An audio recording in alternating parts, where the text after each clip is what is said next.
3 мая в главном корпусе ЧГУ состоялось награждение победителей игры по мини-футболу на Кубок ректора ЧГУ. Игра проходила 2 дня. Она стала особенно интересной, ведь за главный кубок вуза боролись не студенты, а сотрудники вуза, преподаватели и деканы всех факультетов. Соревнования проходили по олимпийскому стандарту. Проигравшие команды выбывали из игры, лучшие боролись между собой. Первая встреча у нас прошла с юридическим факультетом. Мы выиграли первую встречу в упорнейшей борьбе со счетом 4-3. Мне хочется отметить, что спартакиаду университета среди студентов выиграли наши студенты, завоевали кубок.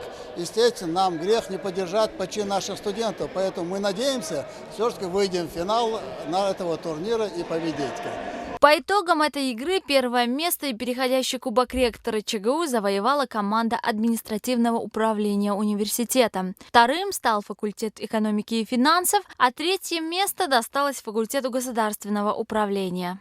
Также в этот же день в спортивном комплексе ЧГУ наградили и студентов, участников университетской спартакиады, которая проходила с 15 февраля по 30 апреля 2012 года. Проводилась спартакиада по 8 видам спорта. Это мини-футбол, баскетбол, волейбол, вольная борьба, теннис, шашки, шахматы и гиревой спорт. Всего в соревнованиях приняли участие около 800 человек. Общекомандное первое место заняла команда Аграрного института ЧГУ.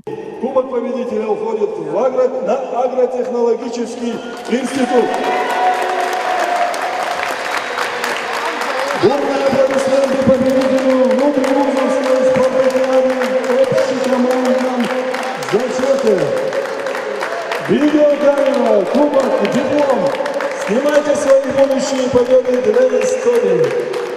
На втором месте факультет государственного управления, третьими стали студенты факультета экономики и финансов. Диана Джабраилова, Турпал Али Мусаев, пресс-служба ЧГУ.